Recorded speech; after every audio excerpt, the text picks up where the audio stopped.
What's going on is Anton from AntonDaniels.com. I appreciate you guys for continuing to rock with me, but I just got home off of an early morning flight, right? First thing through the door, I want to see my family. I love my family. You know, I'm a family man. I'm an advocate for families, right? Second thing, I got to get that hot shower because I got to throw the threads on.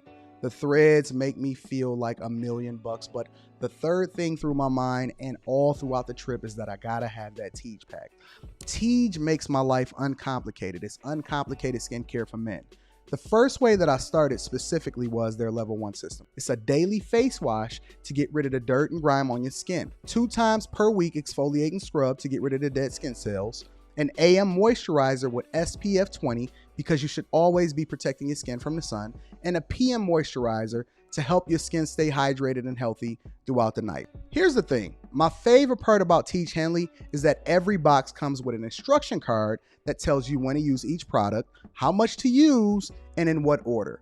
They really making the process of achieving and maintaining amazing skin for men uncomplicated. In addition to amazing skin, members of Teej Henley get tons of benefits, including at least 20% off the retail price, the ability to customize your box, exclusive monthly deals, you can pause and cancel at any time, and you get free shipping. And because Teej Henley is sponsoring today's video, they're offering my viewers an amazing deal, right? Just click the first link in the description and you get 30% off your first box, plus a free gift. It's an amazing deal. You got to get started today. You're not out here trying to look like a Dusty. And if you travel as much as I do, which I'm sure most people don't, but you know me, I'm pushing my bag chasers in order to be in the top 5%, top 10%, top 1%. We got to make our lives uncomplicated, and Teej Henley is no better product. You got to look good. You got to smell good. And you can't be looking like a Dusty. Make sure you get started today. Click the link in the description. Get that Teej pack. Feel the Teej, my friends. What's going on is Anton from AntonDaniels.com. I appreciate you guys for continuing to rock with me. Thank you for tuning in to another edition of the Millionaire Morning Show. It is Thursday, January 5th, 2023, year of our Lord. I'm still getting used to saying 2023 because we only 5 days in. And it is a awesome, absolutely phenomenal day. Let me tap into my editor. What's going on, big dog?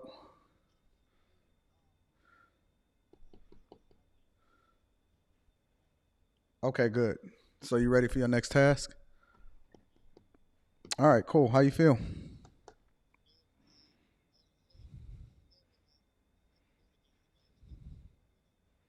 All right. You love going to the game, huh?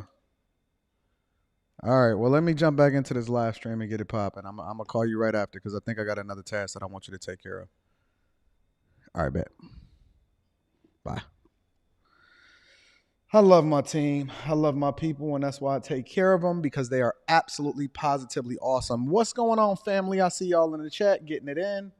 I got my dog Daryl Long is in the building. What's up, Alaquandria? I ain't talked to you in a little bit. Shout out to Stephen Day is in the building. Aurora Monroe, Dre Code, look out below. Lou Optics is in the building. My dog Kojak, Optimus Prime, Alvin S. Rita is right across from me, but she's also in the building.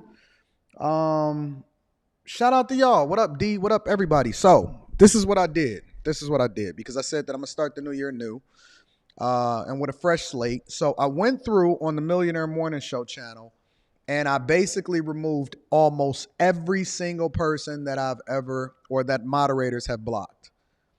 Almost every single person that moderators have blocked. Now I had to leave some people blocked simply because there was spam. You know how you get them spam messages where people be in the back of the text and they be like, hey, text me on WhatsApp. I will never ask you to text me on WhatsApp and then I'm going to give you some free codes and ask you for your account number. I will never do that, all right? So I've been getting a whole lot of spam lately, and I don't know if that's as a result of me continuing to become successful and get more visibility, but I've been getting a lot of spam, so I'm leaving all of the spam as much as I can identify as blocked. Now, I got to go through on the Anton Daniels channel and unblock almost everybody on that platform also. So we coming off with a clean slate. We just gonna do this completely different. I'm moving a little bit differently. I got some way different strategies, and I'm just moving in positivity. So whatever comes as a result of that, we just gonna play it by ear and we gonna get it popping. Make sure y'all tap into Teej Henley, longtime sponsor of the show. 30% off your first order plus a free gift. That link is in the description, as well as Well, it's in the description specifically. Make sure y'all tap into the Patreon. The link is in the description as well as pinned to the top of the chat. I am dropping a Patreon exclusive video tomorrow. So I've been hitting y'all off in the new year. I hit y'all back to back. I've already dropped 2 exclusive interviews, uncensored for you guys. That is so much of a gem. I got a Patreon exclusive video dropping tomorrow. Sunday, we dropping a Just Pearly Things interview, which is completely uncensored. We shot that in Miami. And then we coming right back with another Charleston White joint. And then Charleston is going to be here in Detroit next week because, you know, we shoot our podcast here. We shoot it here in Detroit. We don't shoot it nowhere else. We shoot it here in Detroit. And we get it popping. So make sure y'all tap into the Patreon. It's so much game, so much information that you guys can lean into, and then tap into the Discord as a result of the Patreon. The link to the Discord is in any of the most recent videos so that y'all can supplement what it is that you're doing by aligning yourself with a group of people that's going in the direction that you're going in. Last but not least, Alpha Juice Company. That link is in the description also for y'all to tap into the Alpha Juice Company. I am literally down another half of a pound as a result from yesterday. So I'm down about 18.5 pounds. I've done the cleanse. This specifically is called Late Night Text. Kind of remind me of the Drake song where it was like late night text because she don't want to let go. Y'all know that song? She in love. And that's for them pretty model chicks. Oh yeah, they with us. You don't know that song, Rita? Rita been listening to a lot of gospel lately. She been trying to praise the Lord. Praise the Lord inside of the house. I'll be coming home. She said, honey, I prayed for you today. I said, you's a good wife. You's the good wife. Now go ahead and put on some Sade so I can go ahead and rub it on down. Smack it, flip it, rub it down. Oh no! Go ahead and put on some Sade and get. Listen. This is the requirement. Pray for me when I'm gone, but when I get there, make sure that the Sade is playing. You know what I'm saying? You can keep your prayers between you and Jesus. You know what I'm saying? Have y'all ever seen them chicks that's in church? Them chicks be looking sweaty, greasy, and full of the devil. I ain't never seen so many women look full of the devil in church. Wait. Before we get into the show, because you know I'm going to just go on a rant and it's just going to go left from here. Alpha Juice Company. I've been going with Alpha Juice Company. I am the first male sponsored content creator of the Alpha Juice Company. Put in discount code Anton for the general Alpha Juice Company deliveries. If you're doing $100 or more for the cleanse, do Anton 10. 10. And if you're doing a $225 or more cleanse, do Anton 25 and they're going to give you $25 off. All right. Put in a discount code. Make sure y'all tap in because we just going to do health, wealth, and success in 2023. So the Alpha Juice Company is absolutely positively the best company that I've had as a sponsor on this platform, them and Teach Hanley.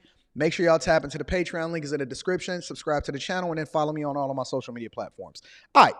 Let me get back to these church women before we get into the show, all right? Because I want to dive right into the Skip and Shannon situation because people were sending me videos, and I know I'm a little bit behind on a couple different things, but I want to address things in an orderly fashion.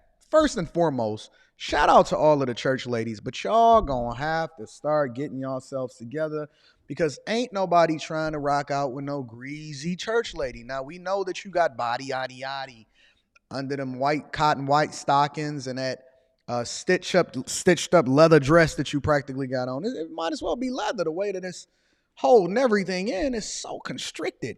And then y'all want to shout and do the praise dances and you be looking like a bag of bricks afterwards. You ain't got no makeup on. I know guys on a regular basis. Listen.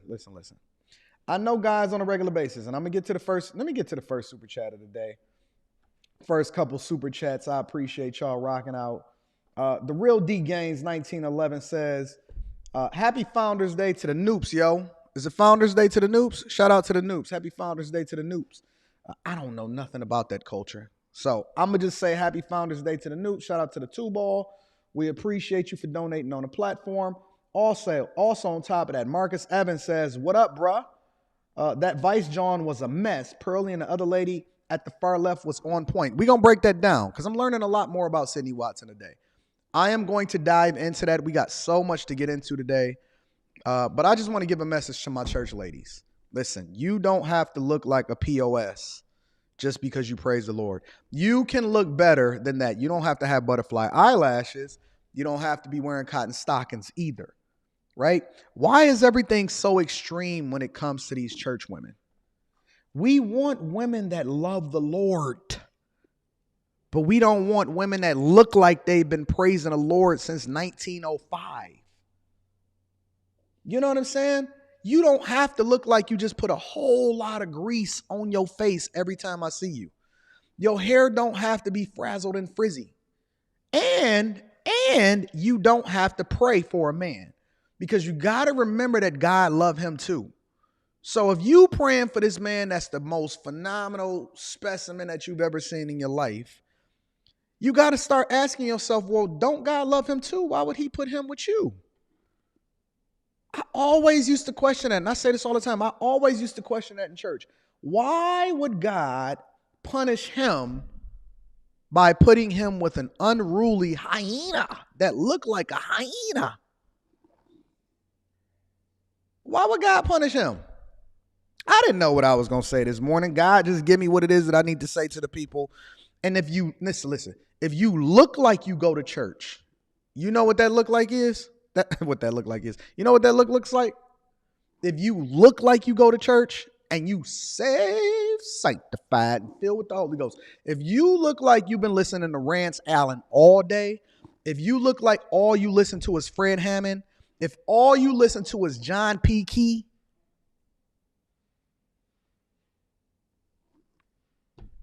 your man may cheat on you. Y'all want the truth, or y'all want me to tell y'all what y'all want to hear? If all you look like is that you listen to Shirley Caesar or Shirley Clark, which one is it, Rita? Shirley Caesar and the Clark sisters. Is the Clark sisters, ain't they something too? Shirley Caesar and the Clark sisters and Yolanda Adams. If that's what you look like, that's all you listen to. And listen, no shade to them, because I love my gospel artists. Obviously, I know a little bit about it. My favorite is Fred Hammond. I rock with Fred Hammond. And what's the other dude that I listen to, Rita? He more of a street dude. The dude that made Jesus Paid It All. That's my jam right there. If you look like you've been going to church back in 1905, your man is going to cheat on you. I guarantee it. Do not ask me for a coaching session afterwards talking about how can I get myself together, or why aren't good women taken care of. It's because you look like a bad woman in bed. And you don't want to do no other positions because you feeling self-righteous. You a former prostitute, but you just turned yourself over to the Lord, and that you don't want to actually do any things that you was doing for all of the dudes that came before him. You're refined. You found a guy that don't know your past, and you've been able to successfully hide what the devil was doing with you prior to the Lord turning you over a new leaf. And then you want to start acting all self-righteous on me. No, you better bust it open. You better bust it open. Don't you get self-righteous on me. You better open them legs and bust it open. Why you acting self-righteous now? Acting like women can't lay on their back. That ain't what God said. That ain't what God said. I ain't seen that in the word of God. Don't you start acting self-righteous on me. You better throw it back like you was doing it prior to you. I just don't understand these women. I don't understand, like, once you actually go good. What's this? Canton Jones, that's my guy. Now, I like Canton Jones. I think Canton Jones is my guy. Canton Jones had me lit in the morning sometimes. You know what I'm saying? But don't you start holding off on me talking about you need to fix yourself. No, I'm going to fix you. And then you can fix, I'm going to break you. And then you can fix yourself after. That was my translation of the word. Let the man break it up. Then you can snap it back together once you get your life together. Okay? All right, ladies. The key to keeping a man has nothing to do with how much you pray. Because God said faith without works is dead. So you're going to have to show and prove. You're going to have to throw it back. You're going to have to make it do what it do. You're going to have to open your mouth. You're going to have to bend it over, let it fly. You're going to have to do all of that. Don't you start holding back on me now. I want everything. I want everything. Anyways, let Anton get off of this because it is the morning time and we have to get into the show. So the first thing that I want to tackle specifically after I was just drinking my late night text because she don't want to. That's my song right there. Shannon and Skip. Shannon and Skip. Now, you guys had alerted me to what was going on with Shannon, or really Skip, and then Shannon's reaction to it. You gone? Peace. Have a good day. You guys had alerted me to the tweets yesterday, and I guess I need to pull up the tweet again because I need a reference point. I need a reference point because apparently they had a little tiff live on air. Now, I'm going to give you my thoughts, and I'm going to save them for you. But I'm definitely going to give you my thoughts. Let me tap into a couple of these super chats really quickly because I know y'all hold me down, and I don't want to ever forego acknowledging the people that love me the most. Shout out to Voice of Reason. Voice of Reason with the 20 ball. Just came through, dropped the 20 ball and said, Anton, I'm going to holler at you. Peace. Thank you, Voice of Reason. I appreciate you. Patrick Hill said, don't forget James Moore. What up, James Moore? What up, James Moore? My dog, Persevere Data TV, says, can't deal with her if that makeup look melted like Neapolitan ice cream. We not doing it. We not doing it in 2023. We want them bad. We want the good girls as really bad girls. You know what I'm saying? That wasn't. I'm gonna leave that alone. Let me pull up this tweet from Shannon, from Skip Bayless real quick. One more time. Skip loved tweeting. Skip Bayless. He said, I don't even know if he deleted it.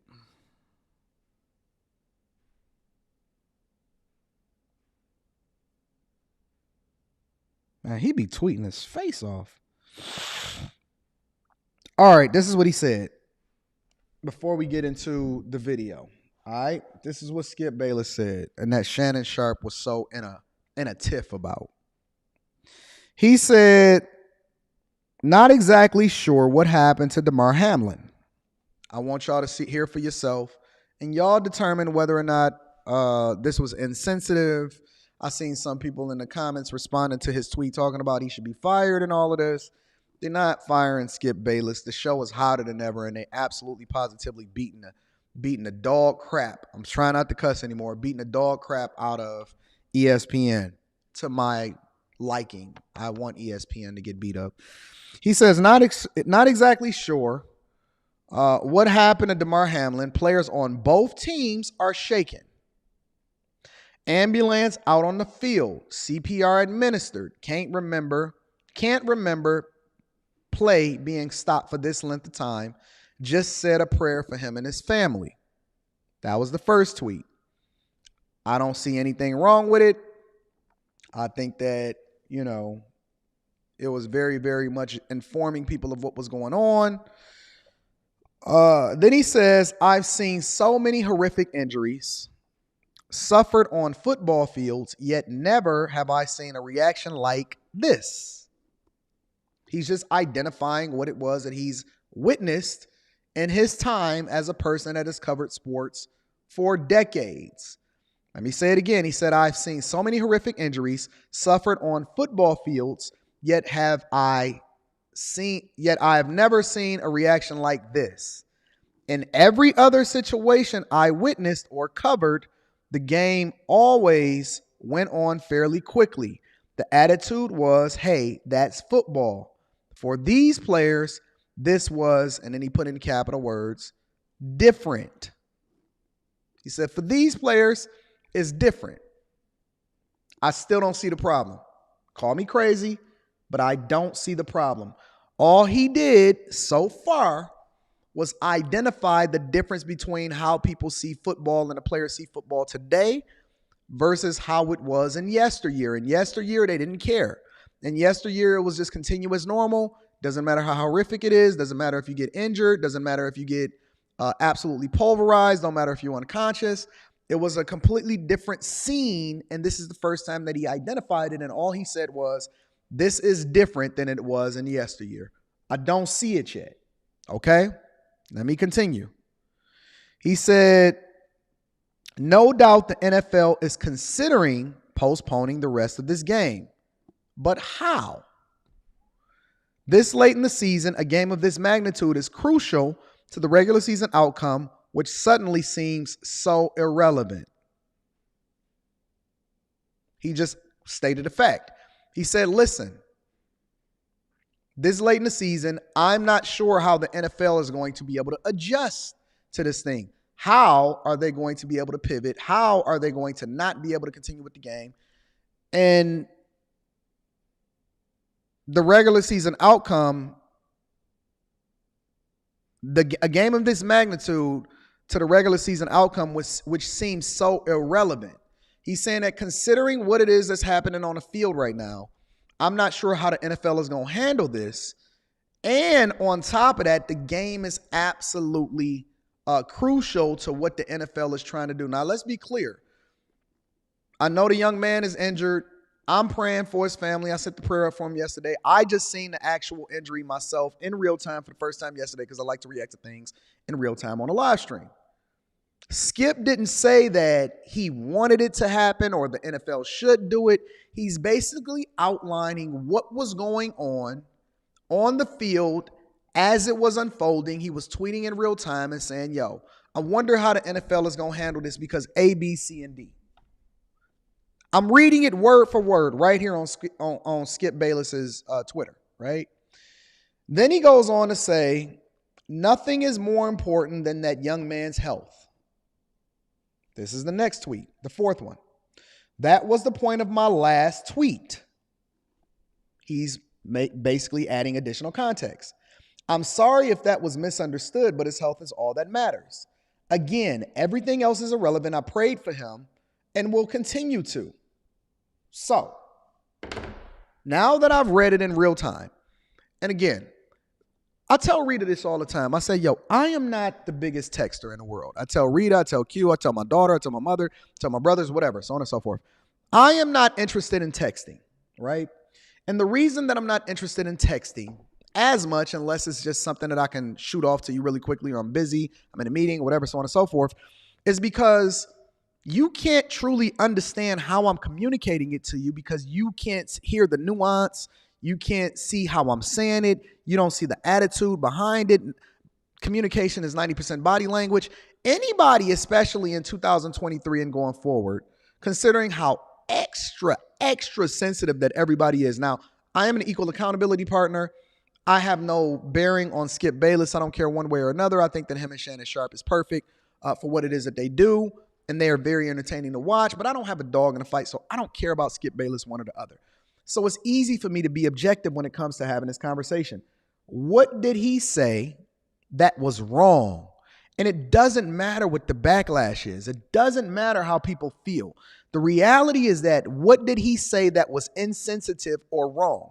He simply outlined the reality of what was being witnessed on the field considering the circumstances and then comparing it to what happened in yesteryear in football. If we just taking off the panties and actually putting our big boy pants on and stop being so overly emotional about everything, nothing that he said was actually wrong. Nothing, not one thing. Nothing that he said was actually wrong.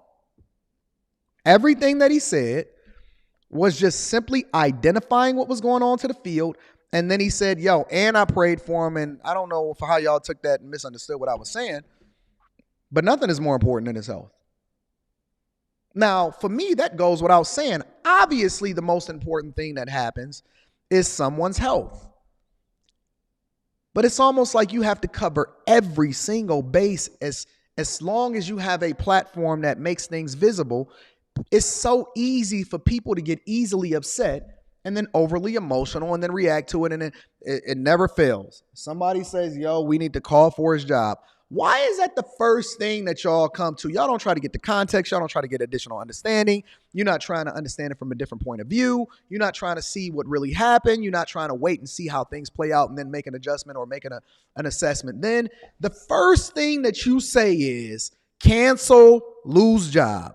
What if the first thing that anybody said for you, even though I don't believe that he said anything wrong, what if the first thing that you said that people didn't agree with, they say, cut off his income? This is why I can't stand cancel culture, is because you use an emotional, and this is why you can't be a CEO. You can't be nobody's boss. You don't even need to start a company. The only reason I would want you to start a company is to make sure that you worked it yourself. You just create another job for yourself because you have to remove the emotion out of it in order to make an informed decision.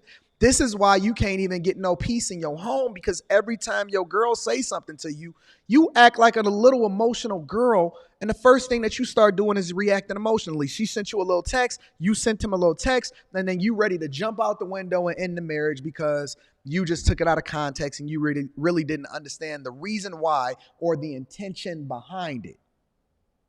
I can't stand this whole little fairy dust culture because it is so weak. Let me get into the video and then I want y'all to evaluate exactly. Now, this was Shannon Sharpe's and Skip Bayless's interaction the next day with Shannon walking off the set. You too big to not be doing your job. Shannon walking off the set, then tweeting that, his parents would have been proud of him based off of what his brothers or his siblings are saying. And then them addressing the issue the very next day. Let's jump into the video, ladies and gentlemen. There's been a lot of speculation of why I wasn't on air yesterday, and I won't get into speculation or conjecture or innuendo, but I will say this. In watching that game on Monday night, what happened to Damar Hamlin struck me a little different. As a brotherhood in the... Now I'm going to have to stop and monologue this a little bit, simply because I want to make sure that we can get this all and that this video stays up.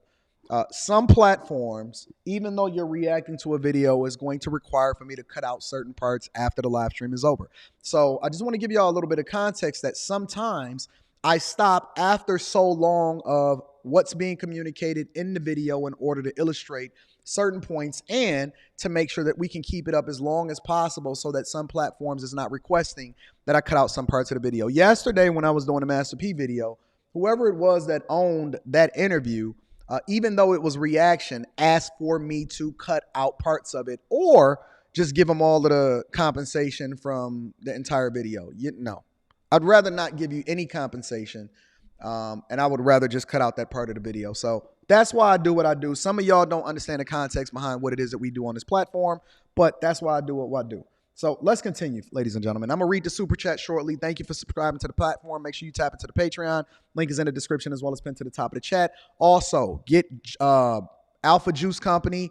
The codes are in the description of the video for you to be able to order whatever it is that you need to order and be able to go to the website and do so. Let's continue. NFL, when injuries happen, when we know injuries are a part of the game. I've seen guys suffer ACLs and Achilles tear, but I've never seen anybody have to be revived and fight for their life on the field. So it struck me a little differently because I remember seeing my brother paralyzed on the field temporarily. So Shannon Sharpe is just breaking down, right, objectively, without any emotion attached to it. The emotion was yesterday when he actually walked off the set. He's breaking down exactly how it is that he sees things based off of his experience, similar to what Skip Bayless tweeted. Skip Bayless said what he observed, and I don't think that he said anything wrong in his tweets. Shannon Sharpe is giving additional context based off of why he did what he did the day before. And he's basically saying, listen, I've seen a lot of things in my lifetime, including Achilles tears and near-death injuries and stuff like that. And he's breaking it down right now. He was able to regain focus. Skip tweeted something, and although I disagree with the tweet, and hopefully Skip would take it down. Now, this is where it gets dicey, okay? He said Skip tweeted something. And although I disagreed with the tweet, and he didn't say but, he didn't say if, he said and. He said I disagreed with it, and hopefully he takes it down.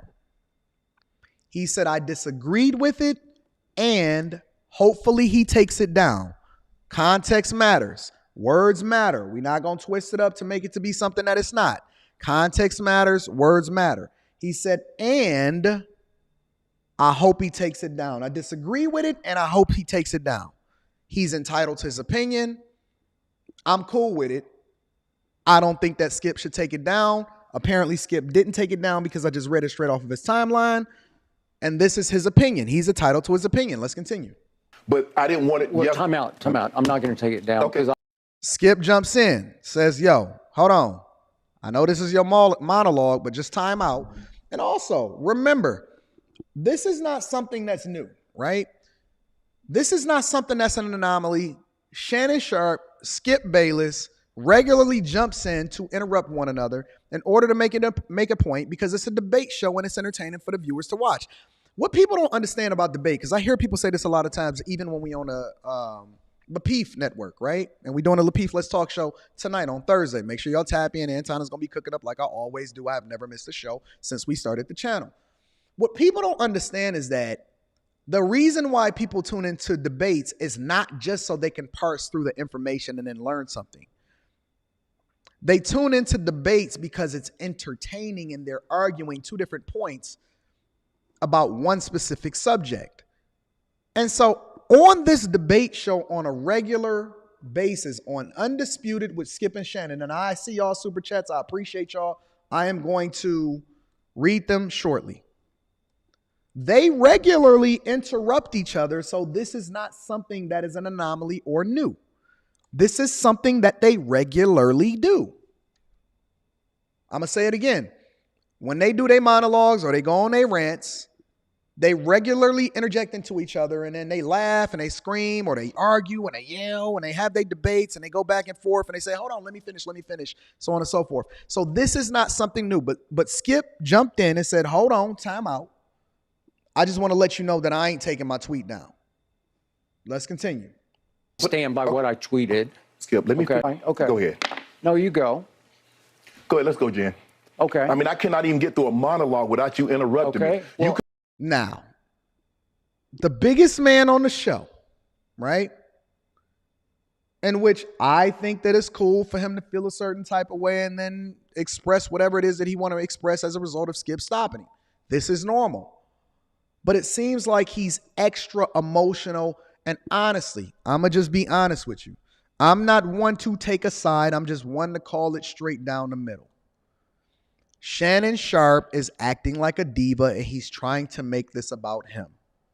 I think that it is a phenomenal marketing tool. I think that he's gotten people on his side on social media, on Instagram and Twitter.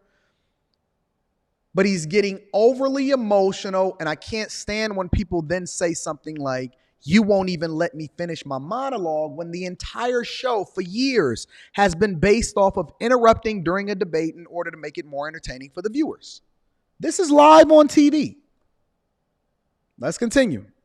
Came back, Skip. Well, I thought, Skip, just let. I didn't know you were going to bring up this. No, I was just going to say, Skip, I didn't want to yesterday to get into a situation where Damar Hamlin was the issue. We should have been talking about him and not get into your tweet.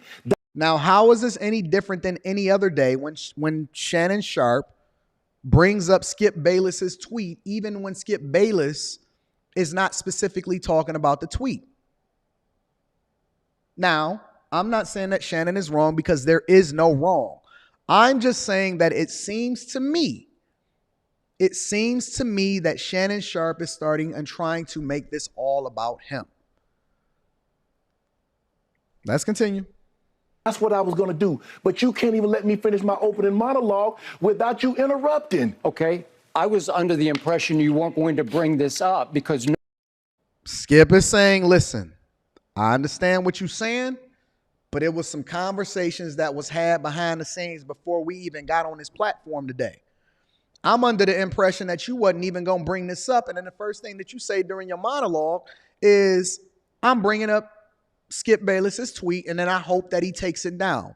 You decided to break the rules. Don't start running in the victim Olympics and acting a certain type of way right now. Listen, I'm just going to be real. I'm 100% agreeing with Skip Bayless. You said behind the scenes before we even came on this platform that you wasn't even going to bring that up. Now you want to have a conversation talking about how you need to let me finish, but you broke the rules in the first place before we even got on the platform by agreeing to do something that you're doing differently. And then don't get bent out of shape when I call it out now. See, now we got to take the gloves off and we're going to get deep down into this thing. Let's continue. I like this. I like what's going on right here. And I'm going to give you all my thoughts on what I really think is happening right after we go through it. Nobody here had a problem with that tweet. No. Clearly, the bosses wanted you to offer explanations. So clearly, somebody. No, they didn't. Oh, you see that? Now Shannon is bringing up the bosses. The bosses, man. Not the bosses. The bosses said a certain type of thing. See, they not doing Michelle Obama's strategy right now. You know, Michelle Obama said, when they go low, we go high. Skip Bayless said, you want to go low? I'm going to go lower. And then Shannon Sharpe said, well, if you want to go lower, I'm going to go even lower. So basically, it's just a battle of the egos right now because Shannon brought up something that they agreed wasn't going to be brought up behind the scenes because he felt a certain type of way and he was going to get his. And then Skip stopped him and said, hold on, fam. You said you wasn't even going to play that card when we was off camera. And then Shannon said, but wait a minute, but the boss has called you in the office and felt a certain type of way and was saying this in A, B, and C. I'm just saying, let's call it for what it is. In real time, we break this down frame by frame a little bit differently on this platform because there's additional context that needs to be had based off of what's being communicated. Nobody. Let's go, Jen.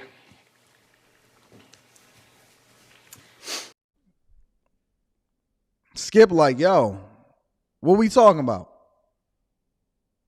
What we talking about?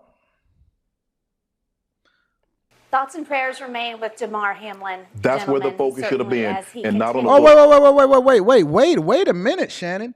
You can't stop me, cut me off in the conversation in the middle of what it is that I was saying to reply to you and say, let's go, Jen. And then once Jen started talking, you want to start coming back and start revisiting the conversation. See, I don't really care about black and white when it comes to right or wrong. I'm going to call it straight down the middle. What I see being communicated right now is that Shannon is eager to get it off, make it about him, and then he just wants you to be quiet and then just let it be whatever it is going to be. I don't agree with that. All game. Yes, let's go, Jen. Thank you. As he continues his fight. All right, gentlemen, let's jump into our first topic. And then they jumped into whatever it is that they was going to jump into, and that was that, right? So I'm curious as to what you guys think about this whole situation between Shannon and Skip. I know that, let me give you my thoughts. Let me tell you what's really happening. I think that there's some truth in what it is that they're trying to do as far as them authentically believing in what it is that they're saying. I don't think it's the whole truth because I think that it's still a form of entertainment. I think that when you start to jump on these debates and you start to get on national TV and you start to have these conversations, what you really are witnessing is great acting. Phenomenal acting. Now, are they passionate about Damar Hamlin and his health? I believe that they really did pray for him. I believe that they really do stand for him. I believe that they really do mean what they say when they saying it online. But what you see happening right now is the reason why Undisputed with Skip and Shannon is 10 times better than what it is that you see on ESPN with anything that got to do with any of those guys over there. This is the reason why the bosses don't really care. Let me tell you something. The boss's job is not even to be concerned about Damar Hamlin. The boss's job is to ensure that the producers is doing what they do in order to make sure that this dynamic is happening in real time so that me and you can be reacting to it, and then we can be tweeting about it, and then it boosts the ratings because they are putting on a good show. I'm looking at it from a business perspective. I'm not entirely looking at it from the emotional side of it. I got to look at it from all sides. We talked about the emotional side of what happened to my man yesterday. Prayers and thoughts go out to his family. But let's be clear.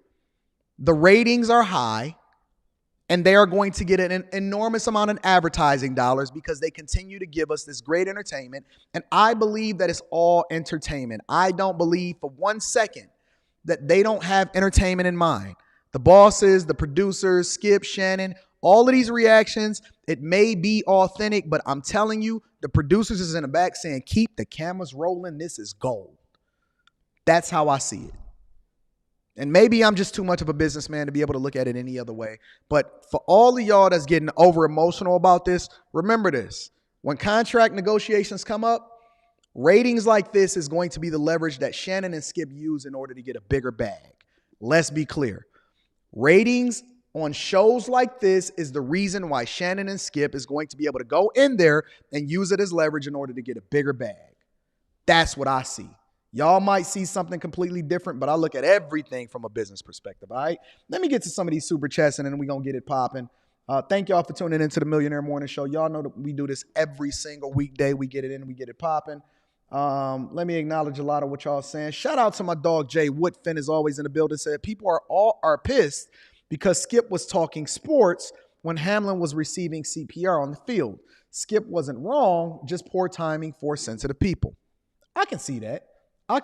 Because I wasn't watching it in real time, so I don't know what was happening during it. But I could see why people was feeling a certain type of way. But at the same time, it's the reason why people continue to tune in. So Skip actually did the company a favor. Shout out to Compton Mania, says Skip is lame. Skip is very entertaining. And he's much, much better. Much better than anything that's happening on ESPN right now. That's just my personal opinion. Purple Haze says he didn't say anything wrong. It's just not how the majority felt. It's one of those cases of if you don't think like me, you must be wrong. I 100% agree with this super chat. Thank you, Purple Haze, for holding me down. Christian Bailey with the 10 ball just came through, dropped 10 on a collection plate and said, I love what you do without saying I love what you do. Thank you, Christian Bailey. I appreciate you. O'Neal Harris says, Anton, patriarchy participation in Q&A live stream, 5% constructive, 95% sabotage or subterfuge. My observations. You guys are entitled to your opinion. I don't have an opinion either way. I come on, I give you guys the great show. I give the platform for people to be able to express themselves, and then we go from there. So I don't have an opinion one way or another. The only thing that I can do is I can control what it is that I contribute to the platform. But I appreciate you for making an observation simply because it means that you was tuned into the show and you was supporting the platform. Thank you to everybody supporting the platform. Make sure you hit a like for the YouTube algorithm, subscribe to the channel, turn on your notifications, tap into the Patreon. Link is in the description as well as pinned to the top of the chat. And then last but not least, get your Alpha Juice Company, and the discount codes is in the description. Let's move on to the next thing, ladies and gentlemen. So, somebody sent me this video, right? Somebody sent me this video, and they sent it to me last week. And I didn't get to it because I said, you know what? I'm shelving it. I'm putting it on the back burner. I don't want to talk about it yet, right? Before we get to the Sydney Watson, because Sydney Watson is starting to look a little attractive to me. But somebody sent me this video, and I know a lot of you are familiar with this face because it went viral last week on TikTok, Instagram, and all over the place, right? And this woman specifically is a woman that claimed that Drake flew her out. He said, you got your passport. We're going to send you a flight. We're going to get you over here to Canada. You're going to be chilling in the big house. You're going to be chilling in the big house. We're going to bust it down. Allegedly, based off of what she says.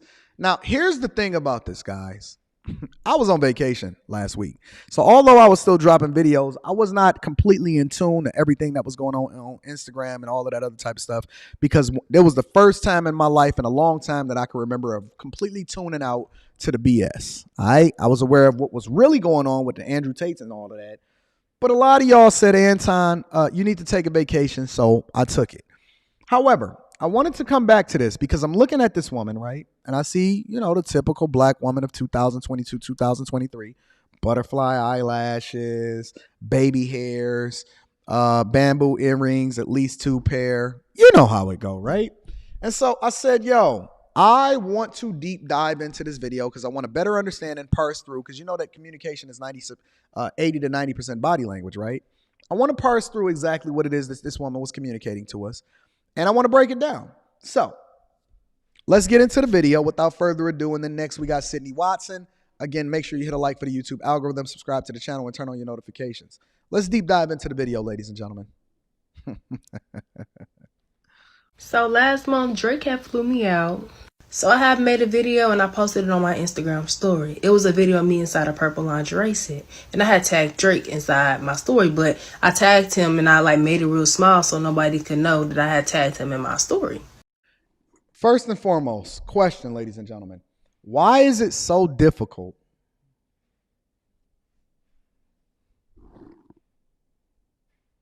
What's up, baby? I'm on a live stream. How you feel? Oh, good. How are you? Sorry, I can call you back later. All right, I'm going to call you as soon as I get off. You sick? No. You sure? No, I was just waking up. All right. I'm going to call you as soon as I get off the live stream. Okay. All right, bye. Why is it that these women they have an inability to be able to communicate effectively? They don't know how to use proper English.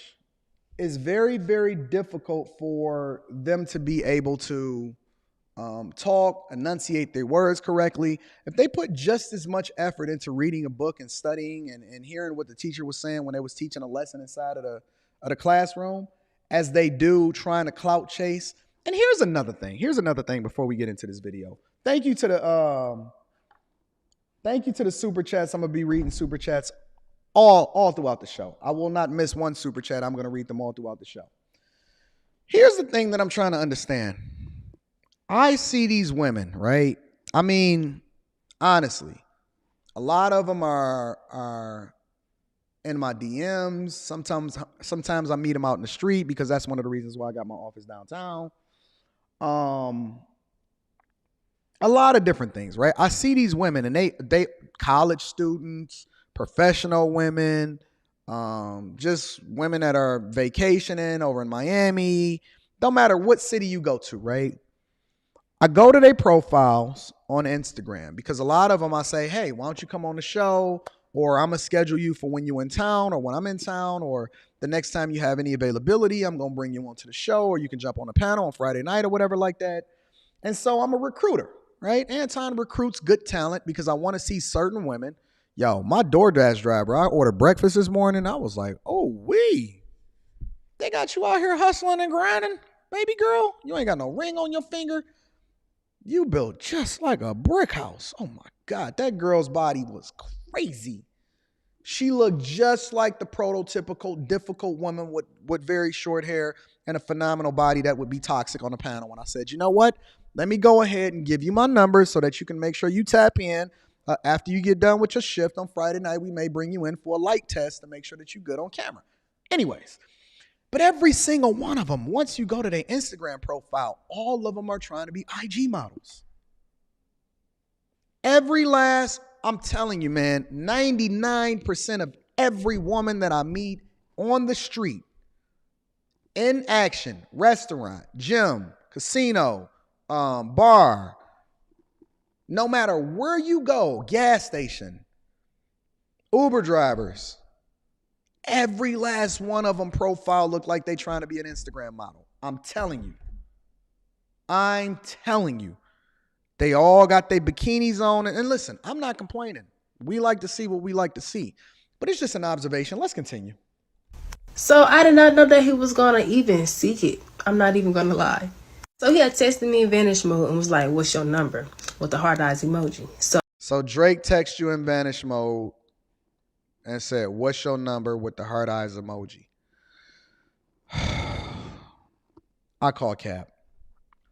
I call Cap immediately. Why do I call Cap? Because we all know that vanish mode is not the way in which you protect yourself, especially as a person that is bigger than any other superstar on the face of the planet. Vanish mode is not an opportunity or not a way for you to be able to protect yourself against somebody that's accusing you of being in their DMs. What do? How do I know? Because I know a lot of guys that are very, very professional and they make a lot of money and they have some visibility. And so they protect themselves by sending somebody else to actually communicate with you on their behalf so that you can't then say that somebody else tried to reach out to you as far as me being the one to do so.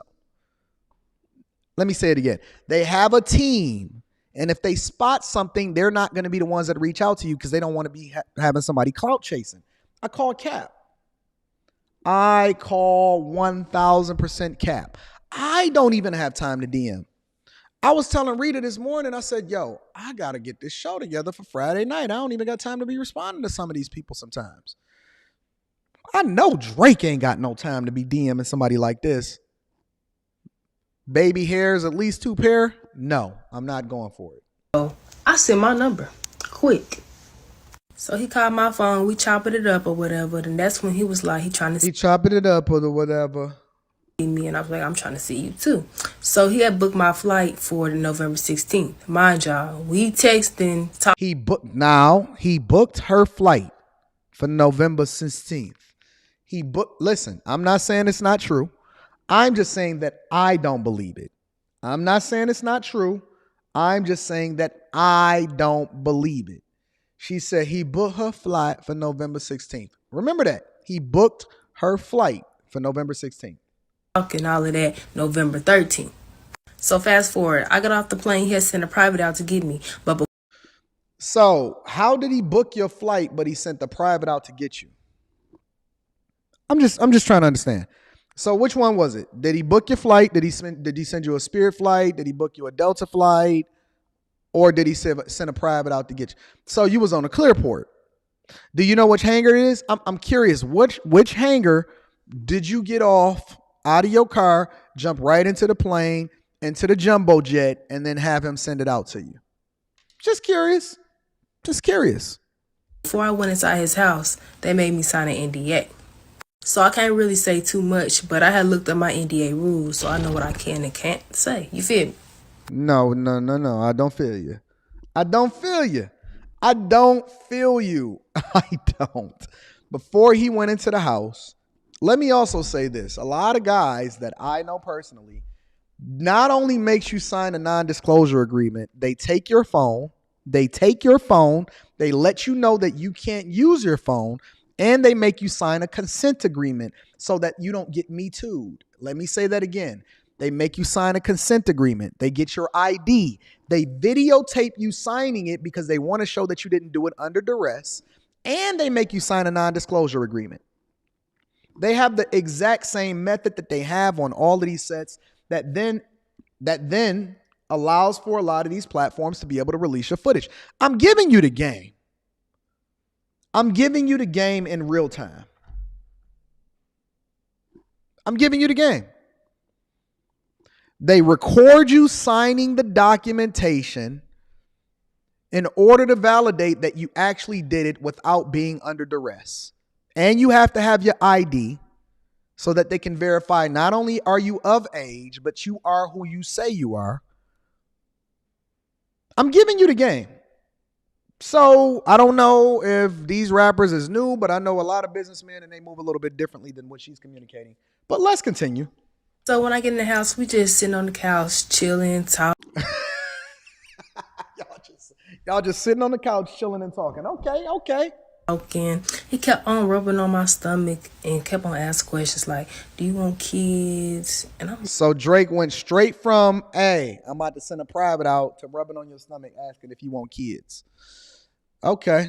All right. I guess that's the way they do it in the OVO sweatshop. I would think that Drake would move a little bit differently than that, in that it ain't a whole lot of talking that you need to do in the first place. But we sitting on the couch, we Netflixing and flixing it up. Drake ain't got nothing better to do, no verses to do, no none of that, right? You just come straight to the house. I'm chilling at the house. You can sit on the couch. I'm going to rub your stomach, ask you if you want kids, and then we going to go from there. Okay. All right. I got you. Like, what you trying to say? Like, if you want a baby mama, me just say that. Okay, yeah. He just kept on rubbing on my stomach. I'm reading super chat shortly, I y'all. want kids. I was like, yeah, I want one. I want a little boy. So we watch a movie. We drinking Casamigos. Then Drake drink Casamigos. Ain't that listen, I'm gonna tell y'all. I have Casamigos inside of the studio for the ladies. They love Casamigos, right? Casamigos, I think, is Kevin Hart's liquor. The ladies love Casamigos. Let me tell y'all what they like. They like Hennessy. It's 4 things that you got to have in a studio in order to get it lit. I'm reading super chats in a minute. You got to have Casamigos, Hennessy, Tito's vodka. Tito's is sugar-free. We rock with Tito's over here. And then you got to have some rap snacks. Preferably the ones with Lil Baby on it. Okay, you can get the red bag or you can get the blue bag. Make sure you get both. And then if you want to just throw in a little bit of caveat, have some flaming hot Cheetos up in this joint, and it's gonna be lit. It's gonna be lit in the studio tomorrow night. Let me give you the starter pack. Let me give you the starter pack for those of you that's not familiar with how to put on a good show or get the ladies lit. Casamigos, Hennessy, Tito's, wrap snacks, preferably the ones with Lil Baby on them, and flaming hot Cheetos if you just want to have a caveat to that. Don't get mad at me. I'm giving you the blueprint on how to get it lit on a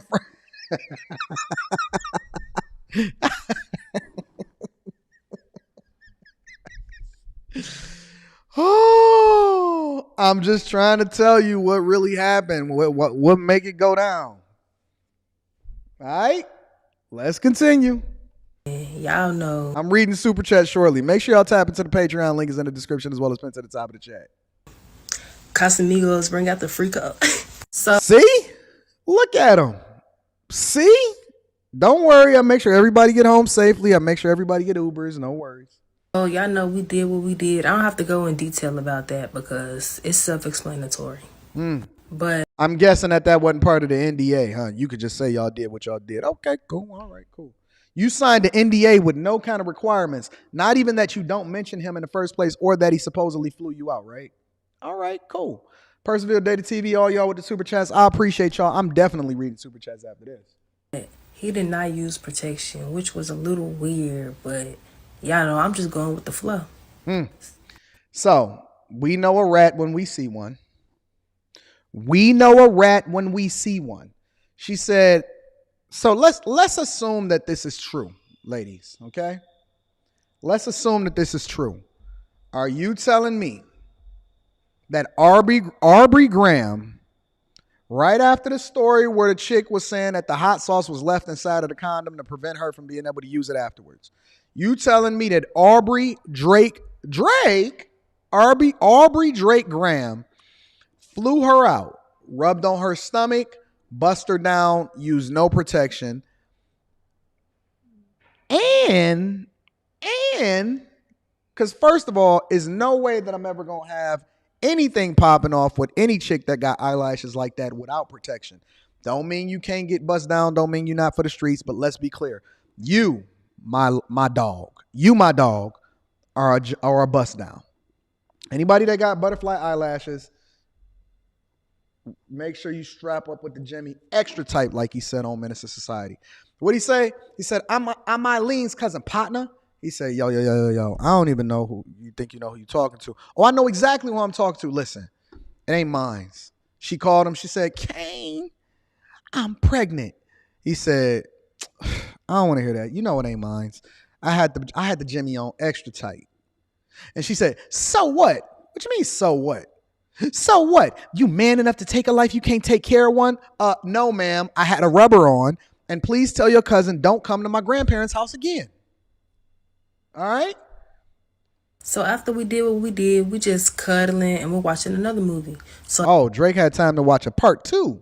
So he watched The Best Man and The Best Man Holiday, and he was gearing up to play The Best Man on Peacock, the new one that came out too. Okay, so Drake watched The Best Man and he watched The Best Man Holiday right after that. He went back to back. Okay, all right. Everything went left with the super when chats. I I'm coming pulled to y'all. my phone out. So I had pulled my phone out and I had recorded him. And as soon as he seen me recording him, he slapped my phone out my hand. I'm not even going to lie. I got a little scared because that slap was aggressive. But after he had slapped the phone out my hand, he was like, you got to go. I was like, just because I recorded you, really? But yes, ma'am.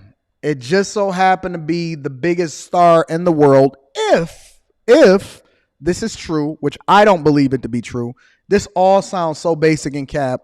It sounds incredibly cap, right? But for the sake of conversation, let's entertain it as though it's true. You pull out your phone to record a dude just so you can clout chase, in which we know you was clout chasing allegedly before you even went there, if it was true in the first place. And then all of a sudden you got a little scared. So you knew you wasn't supposed to be pulling out your black phone before you got there. They didn't require you to trade your phone in before you came, like every other star would do, like you went to a Kevin Hart show. And then you decided to pull your phone out in order to record the biggest star in the world. Okay, all right. Cool, we going to rock with it. I had posted the video on my Instagram. All the receipts is on my Instagram, so I don't got time for y'all to be like, I'm lying and all of that. Because somebody tell me what her Instagram. Hey, if somebody in the chat can find her Instagram, drop it in the chat so I can see what it is that's popping. I did a little bit of a search myself, and it said that she did not exist, or it got deleted, or it was suspended, or something like that. But this sounds like a lot of cap. A lot of cap. I need to see the receipts, ma'am. that's what I have to lie for. The first way you know that somebody is capping is when they say something like, well, what do I got to lie for? The same reason why you telling the story and you was caught chasing in the first place, ma'am. Don't you, have y'all ever heard a liar say something like, what I got to lie for? Well, let's see. Reason A, B, C, D, E, F, G, H, I, J, K, L, M, N, O, P, Q, R, S, T, U, V, W, X, Y, and Z. And what I got to lie for? The same reason why you on TikTok in the first place. Moral of the story. Don't pull your phone out. So that was the moral of the story? Okay. Now that we parse through all of the data, this woman is saying that Drake flew her out private. This woman right here said Drake allegedly flew her out private and bust her down. No rubber. She didn't say she took a pregnancy test to see if he really wanted a baby or not. No rubber. Didn't make her sign a consent agreement. Didn't record it. Allowed her to come into his house. Watched 2 movies, The Best Man and The Best Man Holiday, the equivalent of 2 movies. She pulled her phone out. He slapped the phone, kicked her out. She didn't say that he booked another flight. She didn't say none of that. She said that he kicked her out right after the phone. He didn't apologize. He said, you got to go. All right. And then the moral of the story is just don't pull your phone out. Not don't have sex without protection. Not don't just fly out to somewhere where you're not supposed to be with a person that you've never met before in order to try to get pregnant and trap a dude. Not to not have butterfly eyelashes. Not to not do the thing that's the wrong thing for women so that you can regret it because this video is going to live on in infamy and your kids, if you decide to have some, is going to see it.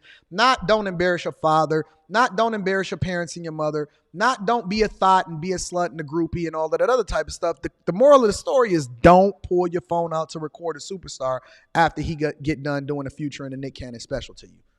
Got it. Well, right after that, Drake dropped a message to address it because, he don't like people speaking on his name so much. That's not true. He said, listen, I ain't never met, never spoke, and never flew.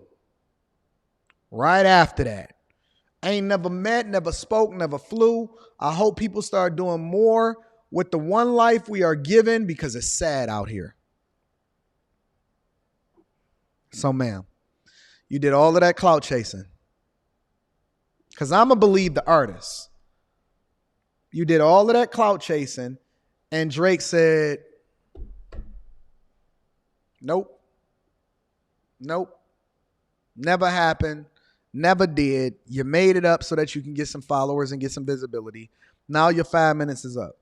Let me read some of your super chats to see what y'all feel about this young lady that's out here capping for the gram and capping for TikTok. Y'all capping for TikTok. Y'all ain't even doing it for the gram no more. Shout out to Tay Biz, says Casamigos is George Clooney, Kevin Hart is Gran Caramino. Thank you. So Casamigos is George Clooney. George Clooney is out here busting down a bag. Jesus Christ. Thank you, Tay Biz TV, for giving me the insight and information on that. Persevere Data says, in real life, that second movie, don't even get started. Facts, because every dude know that right after you do that, the millisecond that the happens, why am I here and why did I make such a bad decision to fly a chick out here that I didn't even really want in the first place? And the helps you to see things so much more clearly, baby. You got to go immediately. I am not trying to lay up with you. I'm not trying to kick it with you. I am trying to figure out how I can get you out of here immediately because it's already there. Optimus Prime says, hey, Anton, Drake responded to her lies. Yep, just posted it. Thank you, Optimus Prime. I appreciate you for the 2-ball. L.A. Wilkes says, sounds like she's talking about me, not Drake.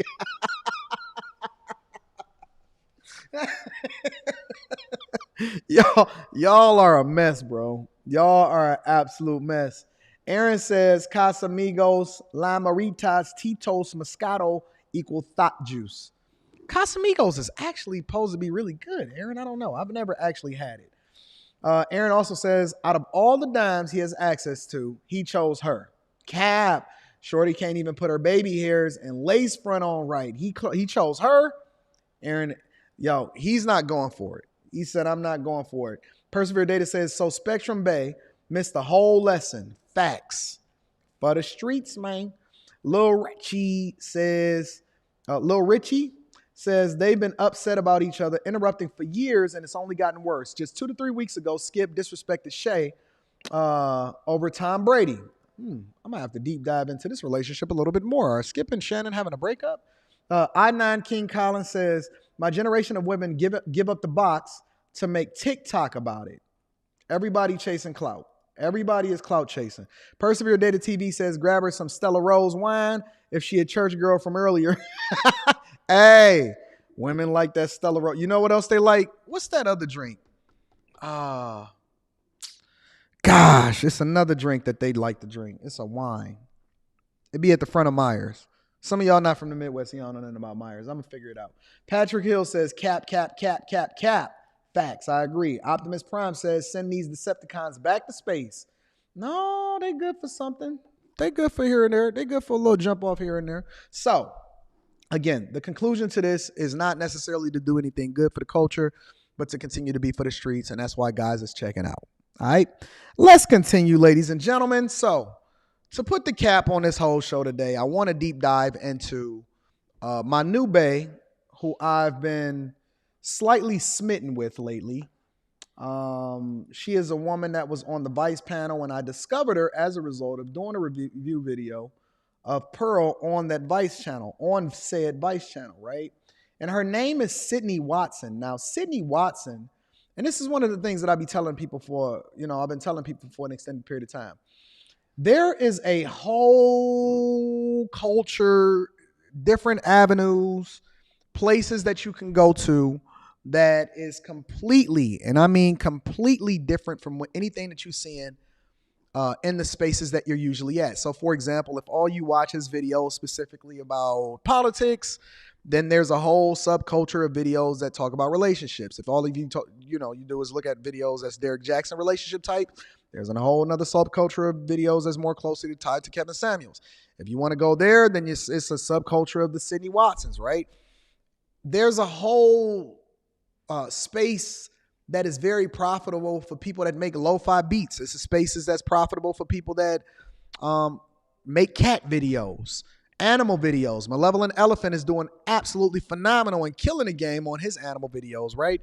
My point is that there's more to life than just the small circles in which we travel in. So I'm always curious about the different things that I'm able to come up on as a result of seeing certain things, because when I seen that video and then I seen Sydney Watson talking and giving her perspective, it gave me an opportunity to do some research on her. And lo and behold, video pops up in my algorithm, her speaking specifically about what happened on a Vice panel and breaking it down. So without further ado, I have not watched this video yet at all. I want to deep dive into the video and I want to react to it in real time. So Sydney Watson, ladies and gentlemen, for all intents and purposes, I've seen a couple of pictures of her and she looks quite attractive. She my type of white woman. All right, my type of white woman. Let's jump into the video, ladies and gentlemen. So yeah, of course, it's frustrating. Now, Sydney Watson is the one that's at the top, right? The upper left top. And then obviously you see Pearl in the upper second to the right. You see a couple of what I think is born biological men, gentlemen. One in the red, dress, and the other one that's quite skinny, that is next to Pearl with the short white haircut. And then below her, him, whatever it is that their pronouns are, you had the most feminist of them all, right? You had the young lady that looked halfway decent, but a little obviously was way past the wall, but she was one of the fiercest feminists that I've ever seen on a panel in 2022. You had three different blackish women. I'm not sure if the one in the green was completely black because, you know, people be having all these labels and they be identifying themselves. But the two in the middle was certainly more overweight than I think that women should be before they jump on a feminist panel asking for any kind of extras. You need to make sure that you get the weight off of you before you jump on a panel talking about black issues and feminist issues. We can't look past your stomach, baby girl. And then last but not least, you had this one all the way on the end, and they didn't have any legs. So I don't really know what to say about people that don't have legs. It's not nothing that they can help, but you shouldn't use that as a crutch.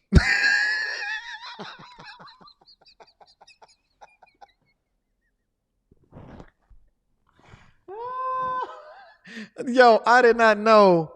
I don't plan my jokes. I laugh at my own jokes. I don't know. Maybe I'm corny or whatever, but that you should not use that as a crutch. Listen, it only is more funny when you actually look at her.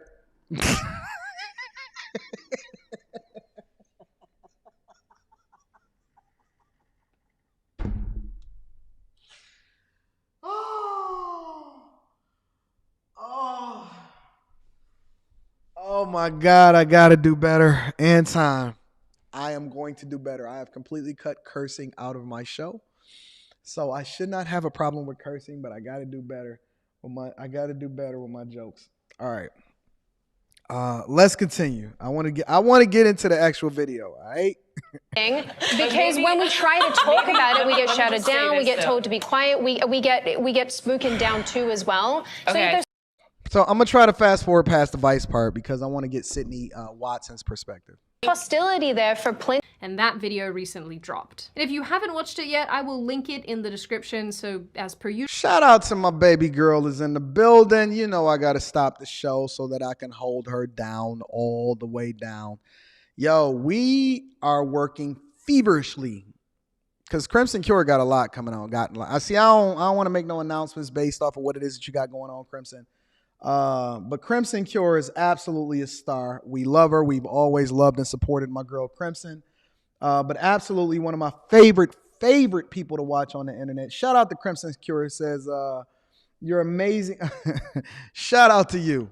Shout out to you. You are absolutely amazing, Crimson. I love you. I appreciate you. You are absolutely awesome in every way, shape, and form. I'm going to come to the rest of the super chat shortly, but I had to shout out Crimson because that's my baby. That's my heart right there. That is my heart. All right? You can suffer in your own time. Fun fact, this is also the reason I was in New York, which led to me being on the flight where I became the meat in the human sandwich. And if you don't know what that situation is all about, I will link some things in the description box as well, because it kind of sounds like you— Look at Wayne's World talking about instead of trying to tear her down, why don't I give her a leg up? I wish I came up with that joke first, man. To enjoy suffering. Anyway, if you've been here a while, you will know that I have done many panels and discussions and debates with all sorts of people, including feminists, about feminism. And most of these, most being the operative word, have been overall positive experiences. They're not ones that I look back on and want a memory hole and then bury in the backyard like a serial killer. I hadn't, however, worked with Vice before. So when they reached out and they said, do you want to participate on this panel? I genuinely thought, yep, that sounds like it could be cool. I also get asked a lot, like I mean a lot, why I even bother doing these things with these openly leftist outlets, because there is a chance that they will deceptively edit, there is a chance that they will do things maliciously, and people are right about that. And I will answer that question in this video a little bit later on. No. Sydney Watson is absolutely a decent looking white woman. She is better looking than the overwhelming majority of the white women. She is not average at best. She is, if you've seen some of her pictures, and how she articulates herself. Because I think that a woman's beauty is also embodied in her ability to be able to communicate, what her mindset is, how it is that she's operating around other women and men, where she stands when it comes to feminism and all of that. So in addition to that, I think that you give yourself an extra couple of points, maybe even 3, depending on how intelligent you are. Your ability to be able to articulate yourself, communicate effectively, whether or not you got on butterfly eyelashes, whether you can just become a natural person and still be able to look halfway decent in front of the camera. If you are fit and you go into the gym, I think that all of that stuff actually matters. I think that you controlling the controllables is probably 70 to 80% of beauty. Let me say that one more time. You controlling the controllables, whether or not you are fit, whether or not you're able to communicate effectively, how much plastic do you have to put on yourself in order to be able to be an acceptable person in society? I think that that means a lot more than anything else, right? You can't help your complexion. You can't help your facial features or whatever. The things you can control is 75%, at least 75% of the battle. You can't help your height. I don't care if you 6 foot tall as a woman or if you 5 foot tall as a woman. You controlling the controllables is largely going to be the determining factor. Whether or not you put deodorant on, do you smell halfway decent? You know what I'm saying? That is one of the things that is going to be the determining factor for whether or not people want to be around you. So that's just my personal opinion. I'm not telling you what to feel. I'm going to come back and I'm going to read all of the super chats. But let's continue. But I do want to note that of all of my experiences doing panels and discussions like this was one of the most unhelpful conversations I have ever participated in. Is this how they summon the spirits of oppression? No, just demons? Oh, well, that makes more sense. I say this was unhelpful for so many reasons, and I have so many thoughts about this whole thing, but for the sake of brevity, I'm going to condense my thoughts, so sorry if I don't get to all the things in this video. When y'all saying, and I'm gonna continue to break down what it is she's talking about. When y'all say stuff like, I've seen way better looking white women here or this and that, because I'm seeing y'all in the chat, and I'm gonna come to y'all super chat shortly. Can we be real and be objective? When you go out to the grocery store, let's be honest, the overwhelming majority of people at the grocery store is busted, ugly, frumpy, and toe up from the flow up. Real talk. The overwhelming majority of the people that you see out in public, not people that actually dress up and go out to an event or something like that, right? When we was talking about Derek Jackson and we was comparing the pictures of how his wife had on the helmet of righteousness versus, when she got glammed up for her wedding, of course somebody can go and get glammed up. I'm talking about what you walk around like on a regular basis is the determining factor for what average looks like. 95% of everybody that you run into on a regular basis does not even come close to what she looks like right now. And that's not to say that she's Halle Berry or, anything spectacular or anything like that. But I'm just telling you that the overwhelming majority of people are toe down. Real talk. Go to the grocery store and don't go to Whole Foods. Go to whatever your local grocer is. Walk around and then you count 10 people. Out of that 10 people, you tell me how many of them are A, fit, B, actually look halfway decent, C, comb their hair, D, you can actually talk to them and their breath don't stink, and then E, they don't have on Ugg boots. Real talk. So I think that our metrics as far as how it is that we evaluate what average is skewed, because you can't evaluate that by looking at a whole bunch of Instagram pictures. You have to evaluate it by going out and about and counting 20 people and then doing a ratio of how many actually look halfway decent, because it is way lower than I think that most people think it is. I'm out every day in every city. And I'm telling you, listen, even in Miami, where everybody got all of the surgery and people can do whatever it is that they want to do as far as doing the BBLs and the plastic surgery and stuff, 95% of all of them hoes is busted. That's the honest to God truth. They botched, they busted, and they bust downs. Botched, busted, and bust downs. Out of 25 people, you may come into one that's like, oh my God, that chick is stunning. All of the rest of them is not what it is that you think that they are. And so I honestly believe that we really, really got this skewed view of what we think average is, because it ain't that. It ain't that. Real talk. Regrettably, a ride on this here I'm coming hell up gondola to the super can chat only shortly. be so long. Hello, it is me, Sydney from the future. I forgot to add, and I think it's important, that before you once again board my hell gondola, although that being said, you are already aboard the hell gondola. Let's hear from today's sponsor. Right, let's Even name a fast tea forward on past this. coffee.com. Use promo code rude of him. And you might That be chick right. she is above average. Facts. I don't care what nobody say. She's above average. She's above average. I don't really care what you say. And if you look at the pictures of her whole body, she really is above average. Now has been distilled from hours of footage. So the majority of what these people had to say was cut, and they still come out at the end looking unbelievably not nice. So I want you to think about how bad that was on the day. Ugh. So before I even got to New York, I sat down and watched the same panel on feminism that Vice did a couple years ago. And my Look at those crazy. Now, that's more like what it is that you see on a regular basis.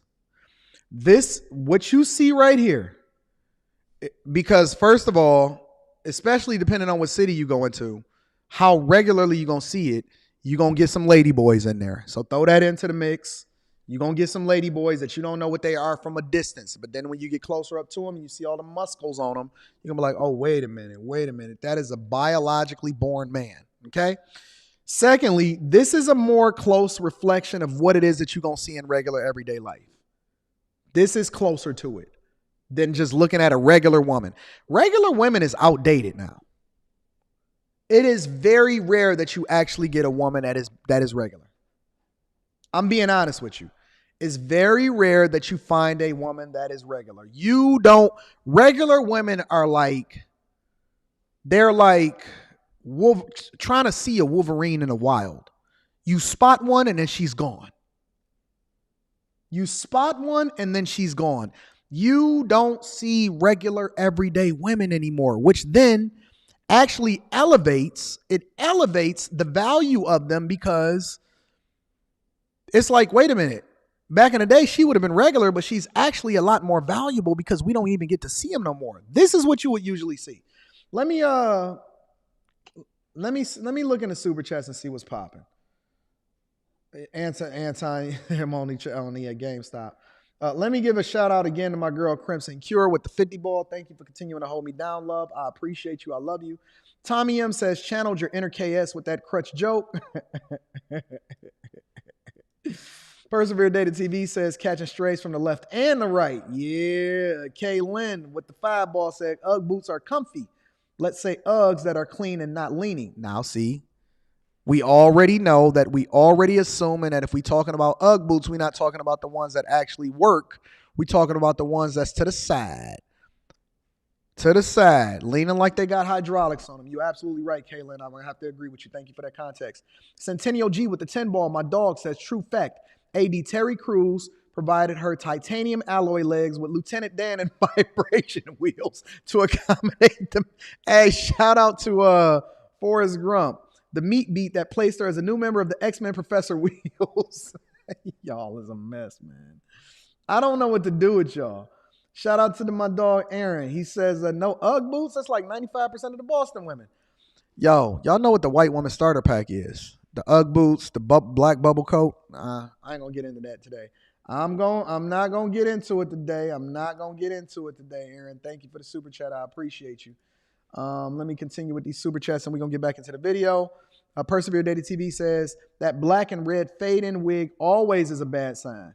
Always. Facts. Centennial G says true. Oh, yeah, I already read this one. Shout out to you, Centennial G. I appreciate you for the 10 ball. Aaron says Shorty flew private to see Drake using those butterfly eyelashes. She did the best that she can do. Aaron, dang. Good grief. What is the down sign? Joke of the century, Anton, I appreciate you. Thank you for the 10 ball. I am forever. I'm a woman forever. Is that what it means? I'm a girl forever? I don't know the signs. I'm sorry. Samuel Udo says, you wrong for that, Anton. Not the crutch. That was a hidden joke. Yo, and if I was on a live show and I seen her in the audience, I would have said the same thing. Iron Panther with the 2 ball says Sydney is Australian and has conservative views. Yeah, she had a Trump shirt on that was very tight and revealing in her figure. I thought that was pretty interesting. My dog Jay Woodfin with the 20 ball. Appreciate you. Says just chipping in on your gas money to hell. You better get your prayer closet, bro. Getting your prayer closet, bro. That crutch joke pushed you to the front of the line and shake hands with Satan himself. I'm right behind you for laughing so hard. Yo, that is, man, I love that joke. I'm writing that down. I'm going to do my comedy stand-up show. I laugh too. I'm going to hell for this.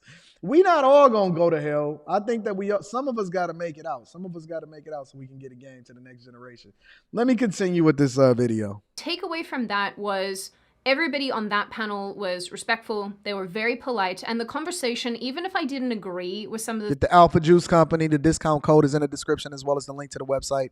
Tap into the Patreon link is in the description as well as pinned to the top of the chat. Things that were being said was a good conversation. Now look at this panel, y'all. Look at this panel. You tell me every person on this panel is, according to y'all, below average. So if you have 1, 2, 3, looks like 9 people. If you have 9 women on the panel and almost every single one of those women are what y'all would define as below average, then I think that y'all have a skewed vision of what y'all think a woman is supposed to look like in real life now. Overall. And I think, if I'm being honest, that kind of set the tone for my expectations of my panel. You know, I guess I genuinely and maybe stupidly thought, great, this is what Vice is going to try to do again. I was deeply and inherently incorrect. For those of you who follow me on Twitter particularly, you'll know that I can be a bit spicy. And by spicy, I mean the overlord of hell. But in these real life situations, and especially with regard to this panel, I don't go into them expecting a smackdown. I wanted to live. Kojak, did I skip over your super chat? Hold on. I gotta find it because I said that I'm not skipping over no super chats. Anton is not skipping over no. Okay, I got you, Kojak. I caught it. Says, why she look like Janet the Muppet from Janet the Muppet from the Muppets with all them eyelashes on a snuffy from Sesame Street side of the game. Shout out to Kojak with the 5-ball super chat. I appreciate you. See, Kojak, I got new features where I can search through and find these joints. If anybody knows or if anybody says that Anton missed the super chat, just don't hesitate to remind me because I do want to make sure that I acknowledge y'all because I appreciate y'all for tuning in and holding me down on the panel. Thank you, Kojak. I appreciate you, big dog. Listen and be respectful and have a conversation. And I say that not expecting to have my mind changed necessarily, but I'm always open and happy to have a discussion. A fruitful discussion. Not whatever the hell this was. Let me also add some context. When I dropped the Just Pearly Things interview, because Just Pearly was on that panel also, we spoke about this, right? And we spoke about a lot of things. Y'all better tap into the Patreon. She said that Vice had them in a studio and was recording for like 4 to 5 hours. And then they edited it down to like 50 minutes to an hour. Between 15 minutes and an hour on what it is that they wind up releasing to the general public. So it's a whole lot of footage that you guys are not aware of. And Pearl was like, yo, them women on there was soft. They was weak. They was soft. They was weak. They wasn't really built for this. They didn't know what they was getting themselves into as far as dealing with me, so on and so forth.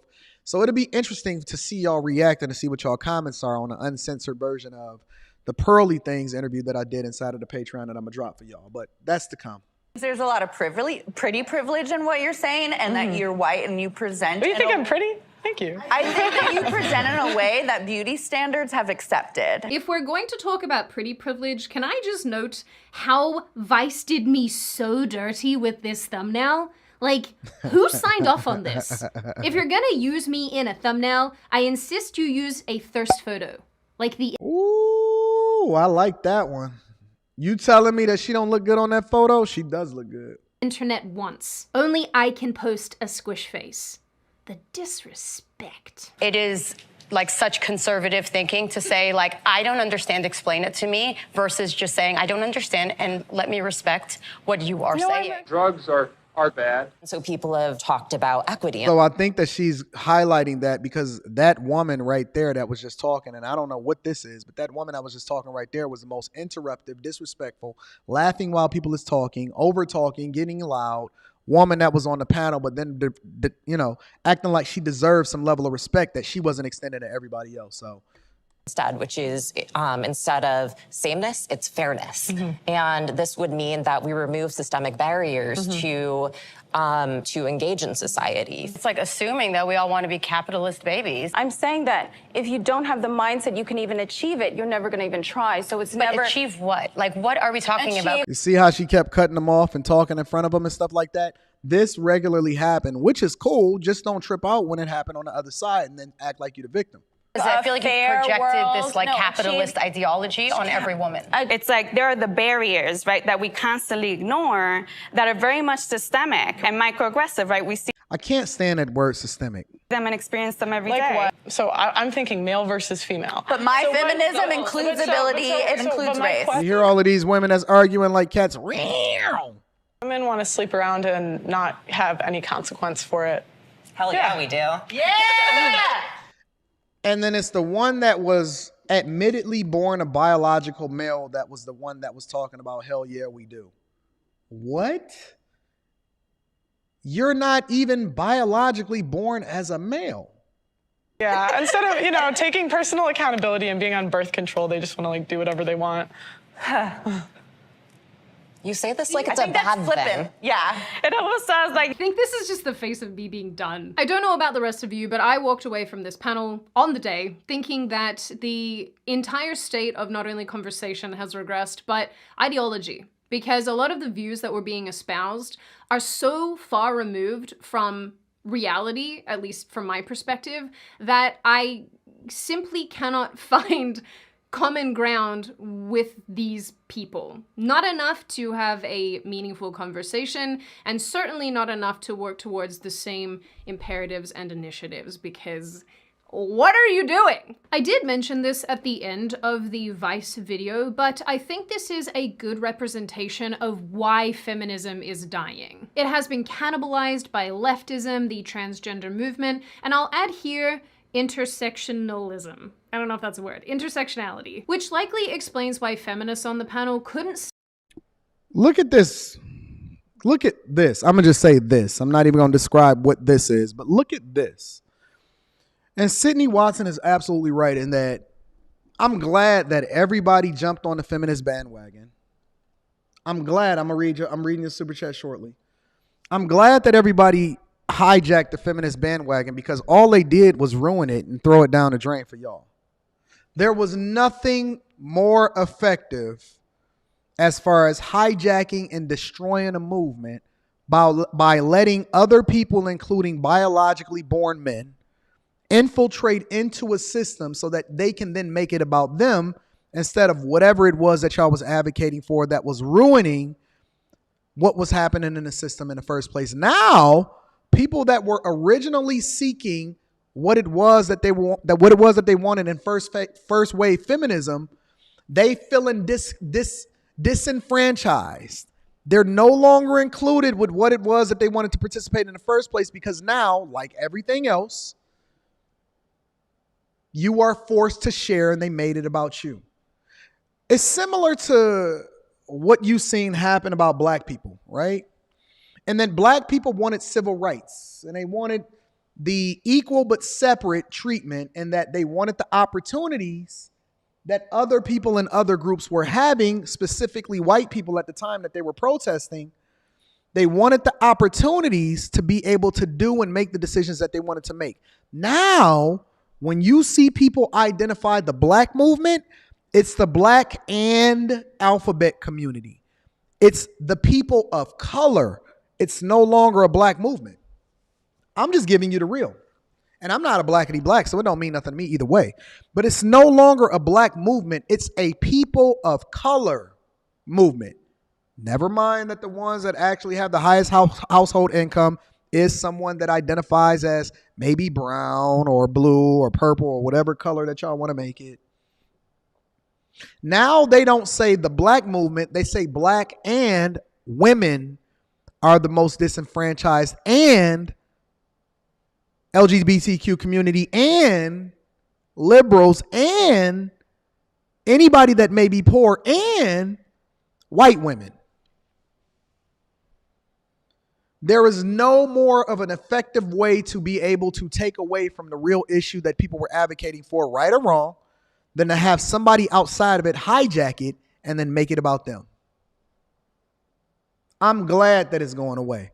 I'm glad that this whole movement is being thrown in the trash and is being highlighted, stepped on, simply because other people that wasn't even biologically born to be like you is speaking on behalf of you, telling you what women should feel like, even though they don't have the chromosomes, they don't have the biology, and they don't have the parts to be able to substantiate what it takes in order to be you. They will never have a child. They will never have a period. They will never be less masculine as a result of their bone density. They will never be able to get into a ring with you and not beat the fuck out of you simply because they were biologically born a man.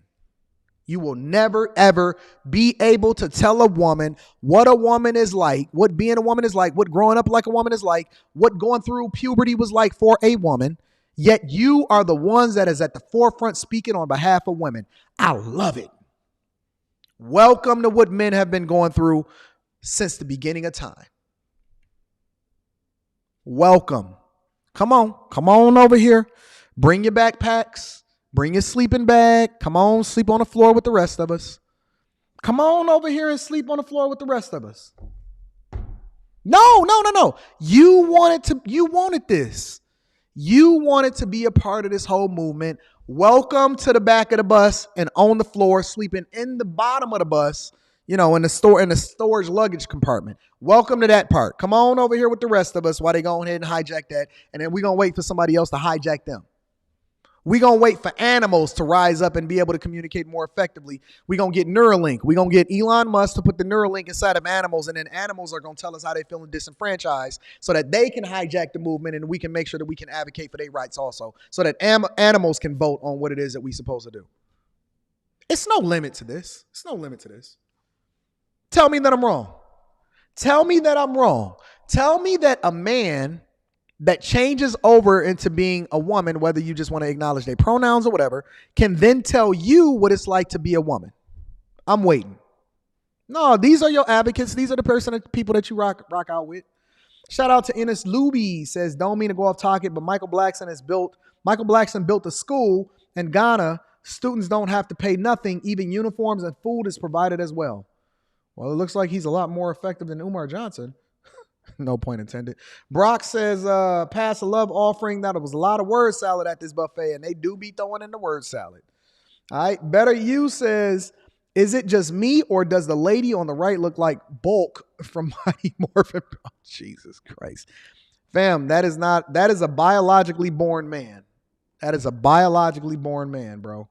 L.A. Wilkes, the thin black line, says, the black chick with the pink lipstick look like someone's Aunt Bunny with a mustache that minds everyone's business.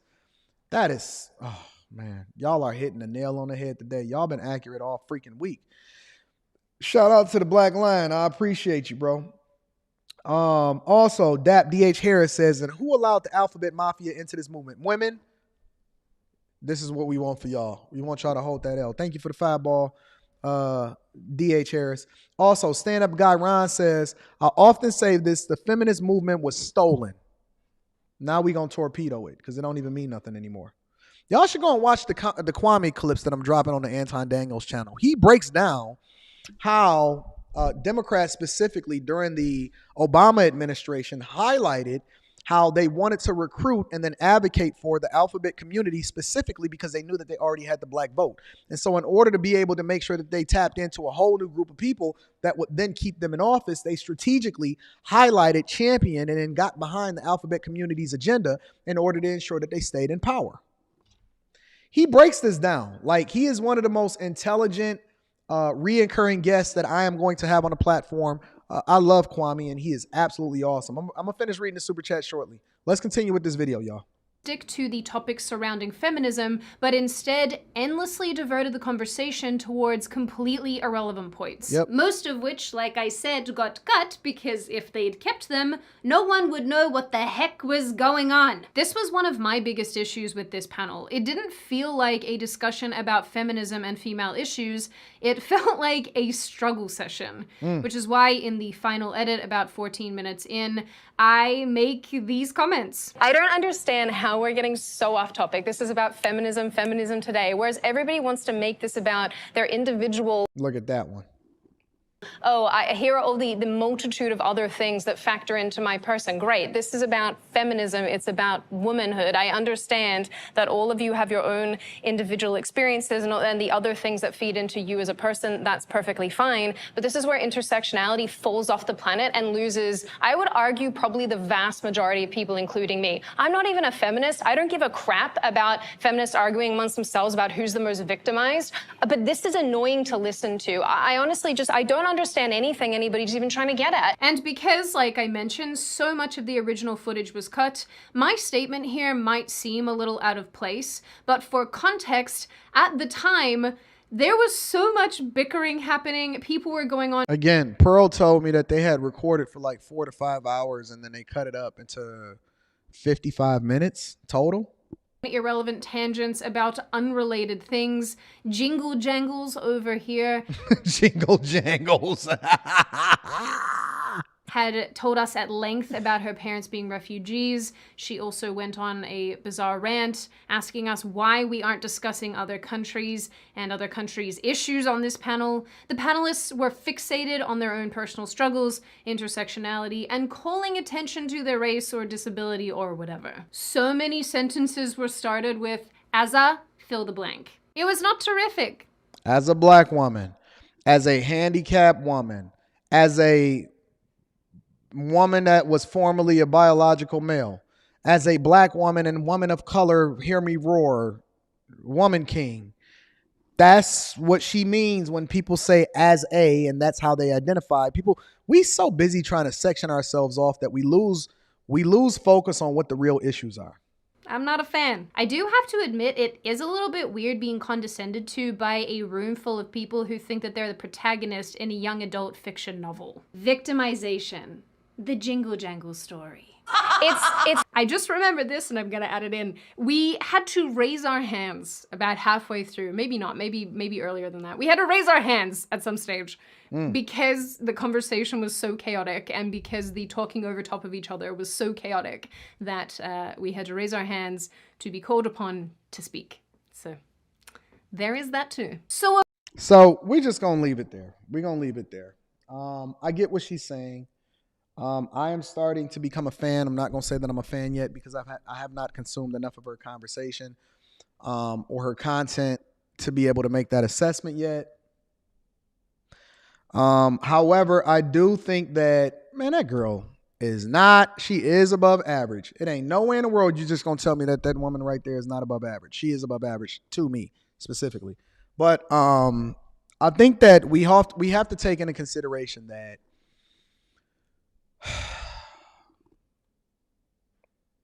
we are broken. We are broken as a people. We are broken as a society. We are broken as far as the different ways in which we separate ourselves. And what people don't realize is that, again, we're stronger together than we are apart. So you can't then force me in order to be able to embrace what it is that you are. Instead, let me keep my opinion. Let me have my differences.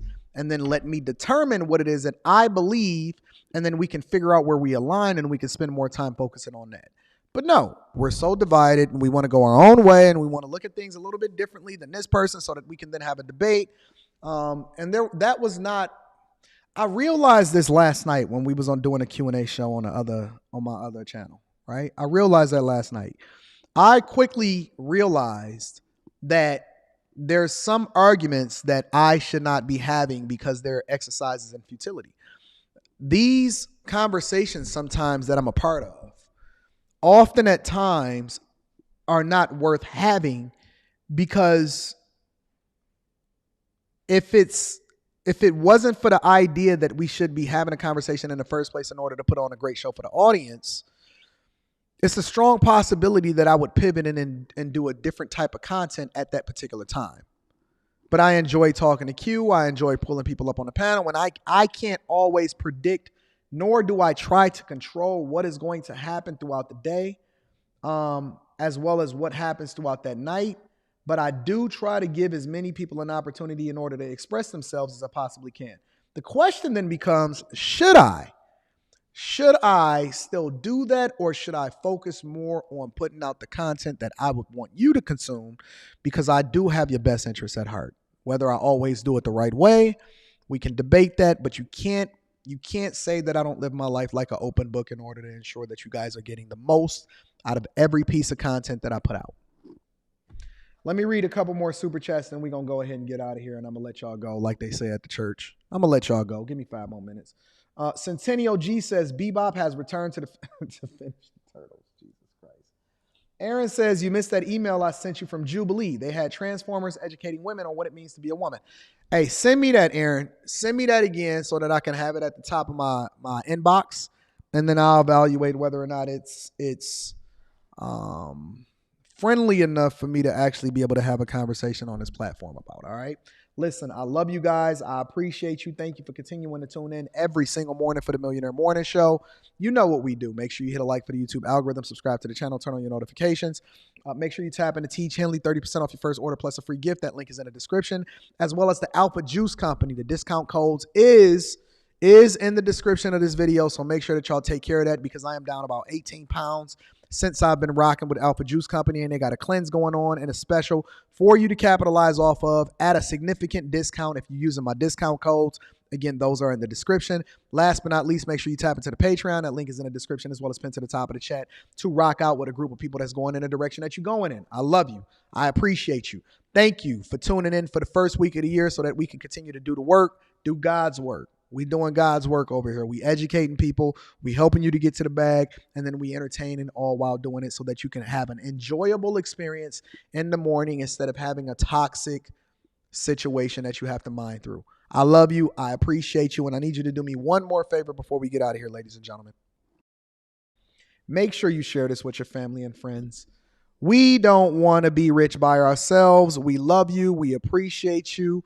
We are in a better space than we've ever been when it comes to our mentality. We are doing the work. We are going to continue to level up. We're going to continue to push each other. We're going to hold each other up. We're going to have each other's back, and we're going to hold each other accountable when it comes to making sure that we're going down the right path. I love you. I appreciate you. I'm going to holler at y'all tomorrow. Peace.